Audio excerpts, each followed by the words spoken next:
dirigés contre les agglomérations à partir des bases du Polisario de la frontière algérienne. Par deux fois, traversant 1800 km de désert par des pistes oubliées, les Sahraouis ont frappé Nouakchott, la capitale mauritanienne. C'est lors d'une de ces attaques qu'Al-Wali, leur grand leader, a perdu la vie. Des obus de mortier sont tombés dans la cour de l'ambassade d'Égypte qui se trouve ici, celle de l'ambassade d'Espagne qui se trouve un peu plus loin, et même de l'ambassade américaine qui est située exactement à gauche du palais présidentiel. Ce qui prouve qu'ils avaient une connaissance très certaine de l'objectif. Oui, défendre un territoire grand comme 2,5 fois la France avec une mini-armée de 12 000 hommes n'est pas chose facile. Écoutez le président mauritanien Mokhtar Ould Daddah. Comment vous y prenez-vous pour doter très vite, car il faut faire très vite, la Mauritanie d'une armée efficace, capable de défendre son territoire? Bien, c'est ce que vous avez certainement vu. Au lendemain de notre accession à l'indépendance, nous avions un seul ennemi à combattre, c'est le sous-développement. Et ce qui vous explique que pendant les 15 premières années de notre vie d'État indépendant, nous n'avions pratiquement pas d'armée. Depuis que nous avons été agressés par l'Algérie, nous essayons de constituer des forces armées et de sécurité capables de faire face à l'agression. C'est bien sûr une tâche difficile, surtout pour un pays comme nous, et qui a 2000 km de frontières sahariennes, de l'Atlantique à la frontière avec le Mali. Mais nous faisons tous les efforts nécessaires. Le peuple mauritanien est mobilisé au sein de son parti et derrière ses forces armées de sécurité pour défendre notre intégrité territoriale.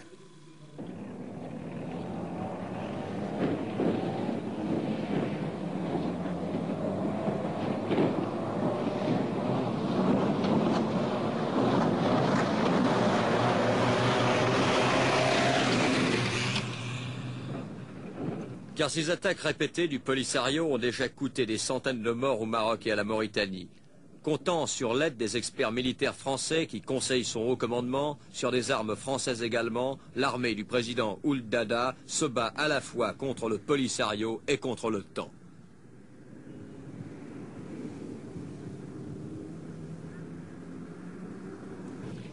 Cette guerre des sables, qui se joue sur un front flottant aux dimensions du désert, ressemble quotidiennement à une sanglante partie de cache-cache. L'armement léger utilisé pour ce genre de coup de main facilite encore les infiltrations. Des Land Rover avec canons anti-chars, des bazookas, des missiles légers, puis la mitraillette. Pour se battre, il s'agit de se trouver, c'est-à-dire de chercher l'ennemi dans des zones très accidentées où le Polisario dispose de refuges secrets lui permettant de se ravitailler en eau, en vivres et en carburant.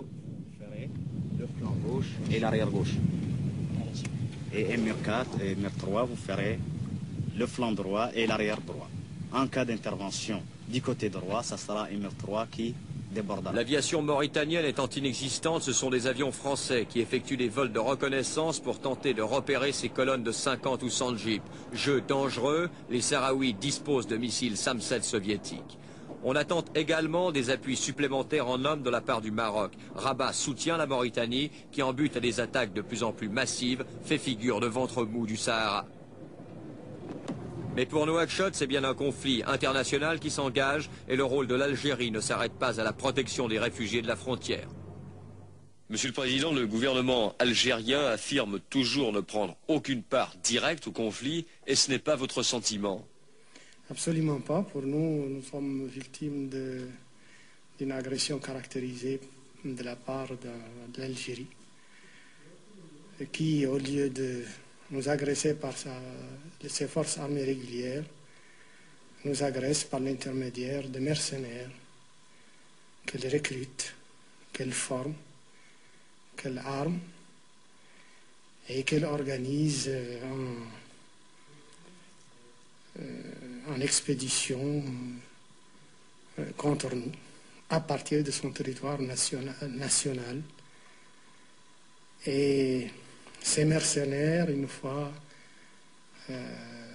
qui opèrent dans notre pays reviennent dans leurs repères en Algérie.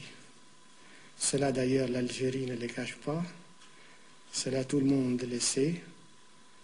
Et ce qui nous étonne, c'est qu'aucune voix ne s'élève pour dénoncer ces formes d'agression caractérisées qui violent notre intégrité territoriale et qui provoquent chez nous tous les désordres que vous connaissez, car, comme vous le savez, les mercenaires algériens pillent, s'attaquent à des pauvres nomades, des pauvres paysans dans la nature, ils les tuent, ils les prennent en otage et ils reviennent dans l'impunité quand nous n'arrivons pas à les intercepter, sûrs qu'ils sont qu'en Algérie, ils sont hors de notre portée.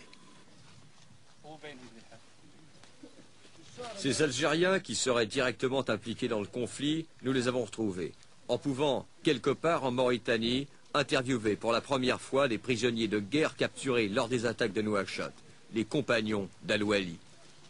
Quelle est votre nationalité? Algérien. Et vous êtes membre de l'armée algérienne? L'armée, oui. Et vous avez été fait prisonnier alors que vous vous battiez avec le Polisario? Oui. Quelles ont été les conditions dans lesquelles vous avez été fait prisonnier? On était dans un accrochage à bâti et depuis ça a pris les militaires mauritaniens, les armes mauritaniennes. Et il y a combien de temps que vous avez été fait prisonnier? Depuis le mois 10, 76. Octobre 76. Oui. Vous êtes aussi algérien? Oui. Vous avez été fait prisonnier lors de l'attaque de Nouakchott où vous étiez avec le groupe Al-Wali? Ah, oui. Comment est-ce que ça s'est passé? On était à peu près 150 km d'ici. Et il y avait l'armée mauritanienne qui nous a... Encerclés? Ah, oui. Et ils nous ont capturés, ils nous ont pris ici. Est-ce qu'il y a eu beaucoup de morts dans votre groupe? Il y avait à peu près 2 morts. Comment est-ce que vous êtes traité ici en tant que prisonnier? Ça va, pas mal, très bien. Quel espoir placez-vous dans des médiations telles que celle du président Senghor ou de l'Arabie Saoudite? Croyez-vous encore, Monsieur le Président, à une solution négociée?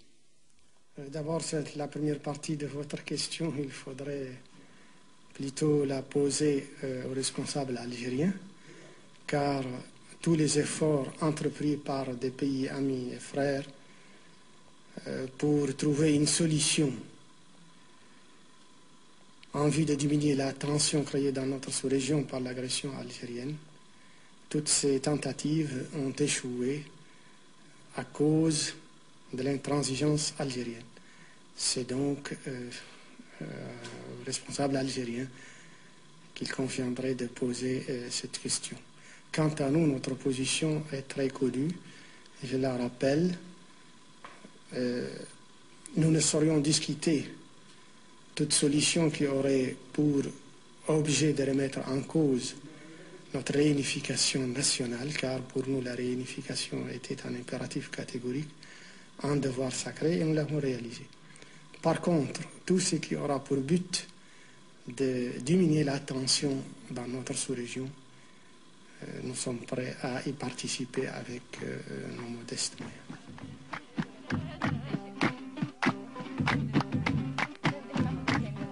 On peut toujours croire à une solution négociée, même lorsque les combats font rage. Mais dans le cas du Sahara, les observateurs sont plutôt pessimistes. Alors, le Maghreb s'achemine-t-il vers une guerre internationale?